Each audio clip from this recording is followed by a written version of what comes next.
aku. Kamu sehat? Harus sehat dong. Halo teman-teman, salam sejahtera bagi kita semua. Jadi sebelum kita mulai, saya mau bilang kepada teman-teman, jangan lupa di subscribe dan klik tombol loncengnya biar teman-teman bisa dapat notifikasi video terbaru dari saya. Dan juga jangan di skip ya teman-teman kalau nonton video ini, karena takutnya salah pemahaman ya teman-teman.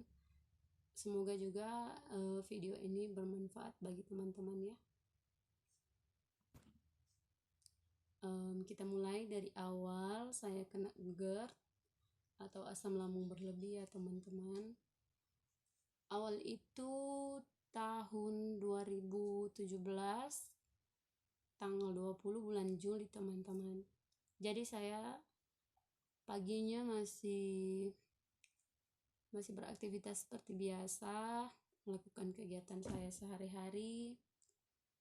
Dan tibalah pada malam hari, tepatnya pukul 7 malam, saya sedang duduk, tiba-tiba saya merasa di ulu hati saya sakit, terus bagian dada terasa panas, jantung berdebar, di sini tenggorokan terasa kering, lalu sesak nafas.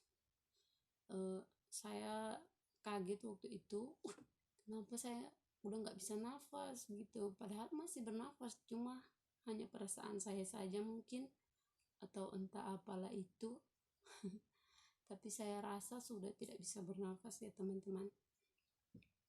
Saya panggil mama saya, terus kita pergi ke rumah sakit. Sampai di rumah sakit ditangani sama dokter, terus dibilangnya kena dispepsia. Dispepsia itu penyakit yang masih berhubungan dengan lambung ya teman-teman. Terus saya dirawat selama 7 hari di rumah sakit teman-teman, tapi saya tidak merasakan ada perubahan teman-teman, padahal sudah minum obat. Saya merasakan obat yang saya minum itu tidak berfungsi atau tidak ada manfaatnya teman-teman. Mungkin ada ya teman-teman, tapi karena anxiety dan psikomatis yang saya rasakan itu teman-teman, sehingga membuat saya berpikir seperti demikian ya.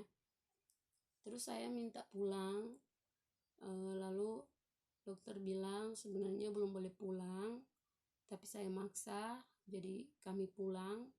Sampainya di rumah istirahat, terus kata mama minum obat herbal saja, terus dibikinlah obat herbal dan saya minum. Setelah beberapa hari saya cari-cari di Google ya teman-teman, tapi ini saya mau ingatkan dulu ya, waktu itu saya belum tahu loh teman-teman, jangan sampai cari-cari di Google tentang penyakit ini, karena pasti di sana menambah-nambahkan atau melebih-lebihkan ya teman-teman.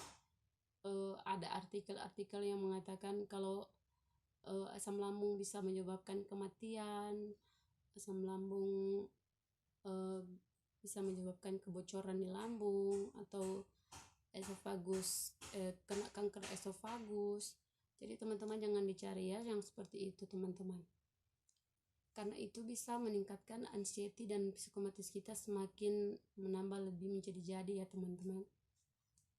Kita akan lebih berpikiran yang negatif teman-teman, dan kita akan semakin takut ya teman-teman, kita akan jadi panik.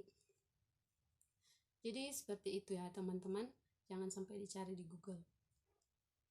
Singkat ceritanya, saya terus nonton ada satu video.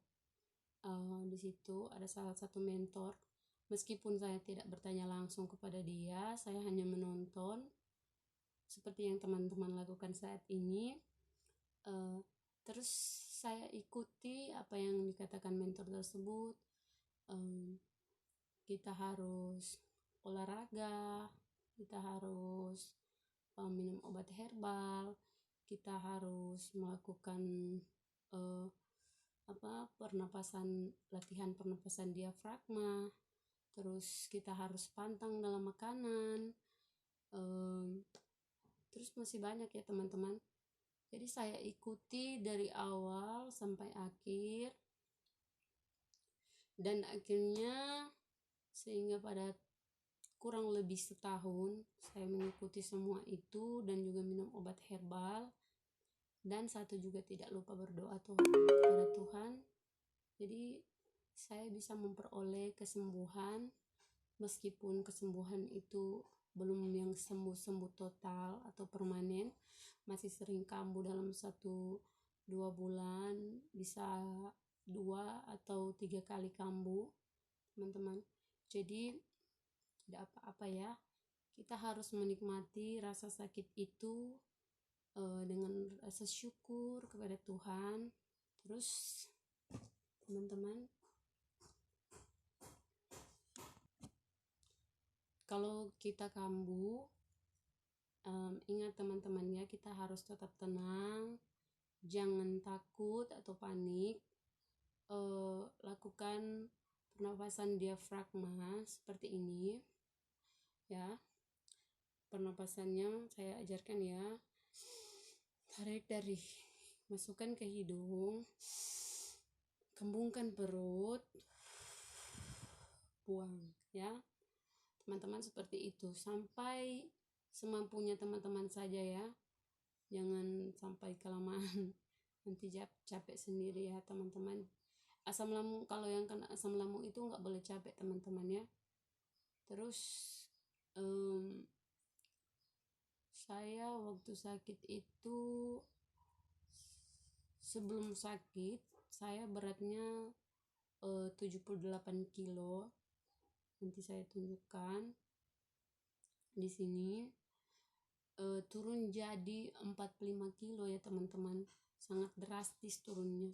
Tapi saya nggak sempat foto yang waktu pas turun itu, karena waktu itu saya pikirannya sudah nggak ke situ ya, nggak mikir untuk foto-foto atau apa ya teman-teman, karena dalam lingkaran itu tadi, lingkaran setan, bukan ada setannya ya teman-teman, maksudnya lingkaran dari pikiran buruk ke asam lambung. Jadi teman-teman, di sini asam lambung itu teman-teman, kalau kita semakin berpikiran buruk, maka dia akan meningkatkan cairan asam lambung lebih banyak, sehingga klep yang ada di sini tadinya belum normal, kalau asam lambung meningkat, dia akan naik lagi kerongkongan dan merusak lagi, mengiritasi lagi, dan membuat jantung kita berdebar, dada terasa panas, dan itu akan terjadi berulang-ulang ya teman-teman.